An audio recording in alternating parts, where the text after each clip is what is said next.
everyone. Welcome back to Medicine for These Times.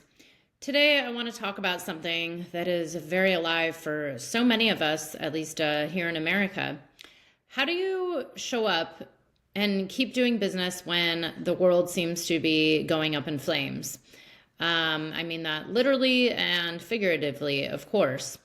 This subject has actually come up multiple times with my clients over the past year and even longer than that. But as an entrepreneur, as a leader, as someone who is taking a stand for creating a greater change on Earth, you may be feeling the effects of everything happening right now. And, we are witnessing, 40,000 acres burned in LA. And I think these fires are still burning as of time of this broadcast. And then there's lots of tragedy that happened in North Carolina and Florida. And then, of course, earthquakes, Tibet. There's probably much more that I am not addressing. There's something going on everywhere. There's still, wars being fought. This is the reality of our world today. And I get this a lot. Most of my clients are very sensitive people. I know I am. Are you? Are you like uber sensitive like a lot of us are? I mean, that's usually who's called to do this work, to be a leader, to be able to make a change and make a difference in the lives of others. You are probably very sensitive and probably take a lot of this really deep into your heart. So then how do you continue to do work and, remove yourself from whatever it is, the media, social media, people's stories? I mean, probably like you, I have friends and acquaintances who have lost their homes, and, it's heartbreaking. And I'm sure most of us listening here in America know someone who's been affected.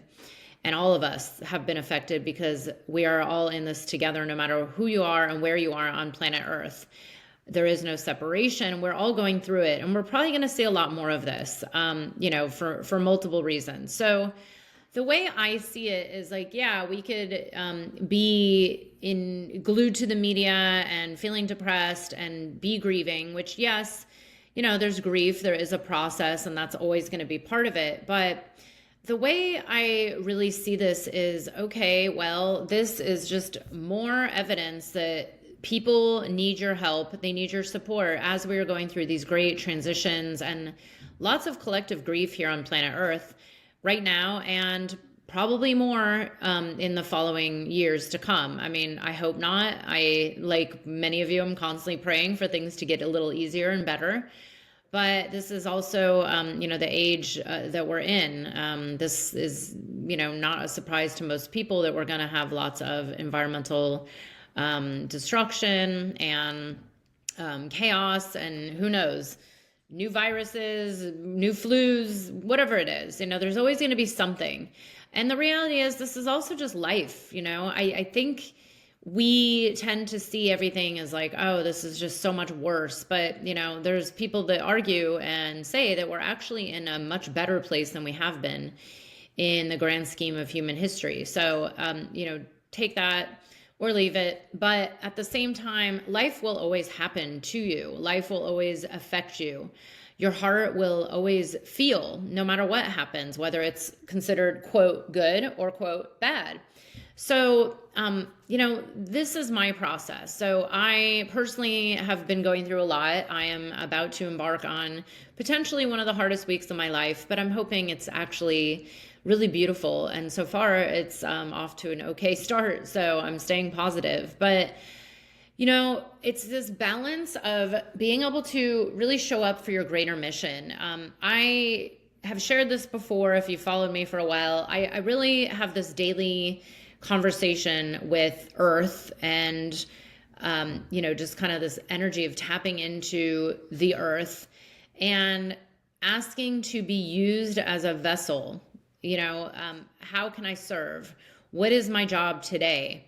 What am I here to do? Put me to work. Because I do believe that if you want to see things change in the world, including things that you feel like are beyond your control, like environmental chaos, I do believe there is a larger consciousness having an effect on what's happening on Earth. There's many discussions of what causes these things, and maybe we'll never know. I don't know if there's one way or there's one theory that's always right. There's many different options to consider, and I'm one of the believers in it's all of it. It's like maybe it is climate change and maybe it is our consciousness and being out of balance for so long as a people in relationship with the earth and this planet. And so one thing that I have been really feeling a lot the last year is this concept of being in balance. Like how have we really gotten so far out of balance as a society, and not just here in the Western world, but in general as humans living on our great mother, our great provider, our this beautiful home of ours. And we've seen with the ways of being, with greed and capitalism. And by the way, I actually think there's nothing wrong with capitalism. I just feel like we need to do it differently. There's probably a way to take it down many notches so we become a little more balanced. That's a whole other conversation. But I'm not one to just shun the way things are, because the only way to transmute the way things are is to first, we have to really witness the truth of what is happening. We can't deny that capitalism exists. We just can't walk away from it.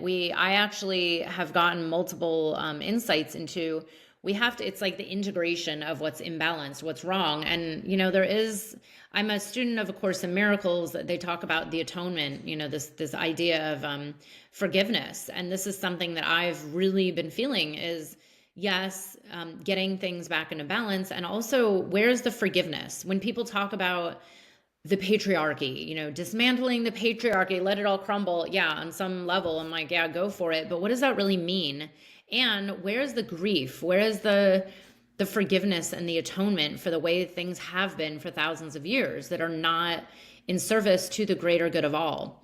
So when I see mass destruction and all this collective grief happening, and then lots of finger pointing, there's literally people pointing the finger at political leaders and the president and the fire chief and whatever it is, and it's like humanity just constantly wants to point to the external. But what about, finding a place inside of like, okay, maybe everybody is to blame because all minds are one. We are all one in this together. So this is how I show up, is using my voice, saying my daily prayer and asking, what is it that people need? How can one be served? And also, what is it I need? This is where the balance comes in. It's as above, so below. If we really want to see things change, we need to start from within. So it does not mean being too much in your grief and too much in the not doing anything because you're so depressed that you can't get anything done for 3 weeks. It's like that's out of balance. And maybe it's not so much in the masculine, the Mars, the doing, the energy of just doing, and like pretending nothing's wrong. It's where do we find the balance and hold both? This is something I've been exploring so deeply the last few years, as I've been going through a lot of really deep grief with something big happening in my family. And, it's like, how do you hold the beauty and the reverence of the sadness and the grief, and then also hold this is kind of this idea of like the tantric approach to feeling all of it, to feeling the extremes of sadness and grief and depression and loss, and also feeling the beauty and the forgiveness and the love in your heart and for one another. And also really keeping this awareness that we're all here together on this planet. So if your mission is to be a coach or a healer or a therapist or someone working in the psychedelic space, to hold space for people's transformation and healing and their processes, then this is you doing your part to plant the seed of change. And this is how you can actually contribute, I believe, to something like, wildfires that seem beyond your control. I do believe, we're all doing this together as one heals with psychedelics or processes their grief, yes, it might be their personal grief, but it is connected to the collective. So, and then really constantly asking, like, are you in balance with yourself, with your work, with your reciprocity? Where's your Aini? If you don't know this Quechua term about, reciprocity, and then also the term Yanantin, the harmony of the masculine and feminine, the divine opposite, the polarity, and how is this being woven into you and your approach and your work and who you be in the world and how you show up. And this is what I really see as one simple energetic remedy that we can all give as we feel very helpless in these larger losses on earth, and to really grieve with the earth, and to also see there's a flip side to everything. Maybe who's to say what is bad or what is wrong?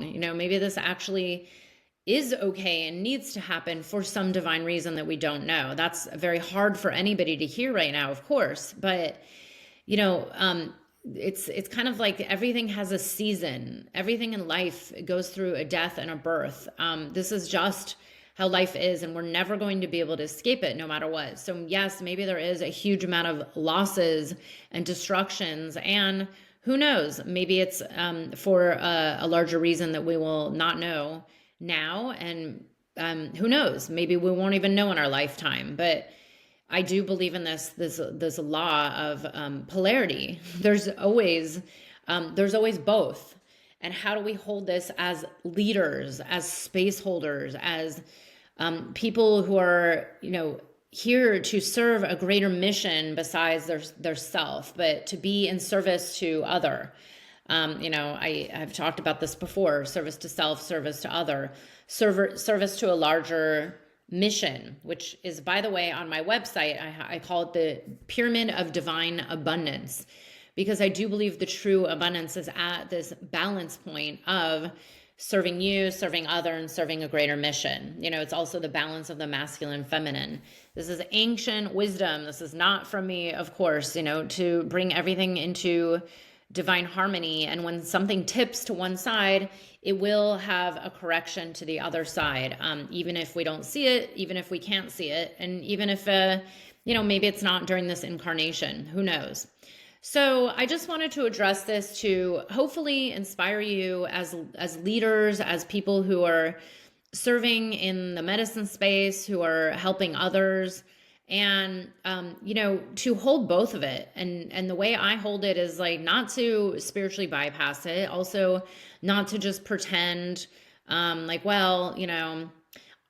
okay, so I'm not going to talk about it, or just pretend because it's not part of my business, but to really be radically transparent with your clients and hold both. Hold this energy of the grief and the sorrow and the sadness, and stepping up into your leadership.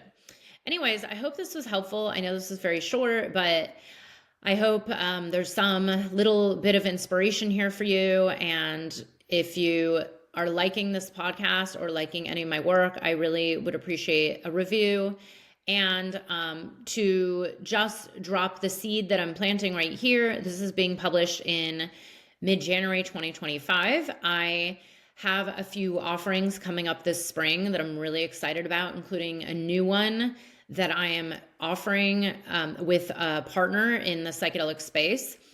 I will know more about that very soon, but be on the lookout. It will be very incredible. This is an incredible person I've known a long time, who's an amazing teacher, who has a wealth of knowledge like no one I've ever met in my life. And we plan to make it very accessible and very fun. So I hope you will join us for that. That is coming, hopefully, maybe I'm looking into possibly doing it in March or April. We will see. And I am offering one-on-one private coaching right now. I also offer one-on-one VIP deep dives, which is kind of just a quick infusion.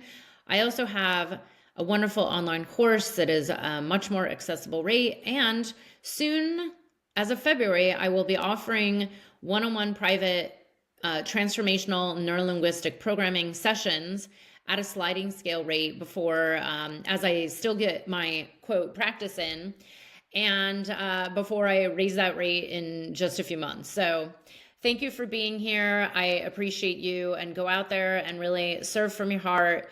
Make a prayer, and just know that if you come from a place of purity and service and holding both, and really being in your harmony and your balance in the world, then this is planting the seed for all of the collective to come into a greater harmony that is so needed at this time. Thank you so much for being here. Many blessings to you.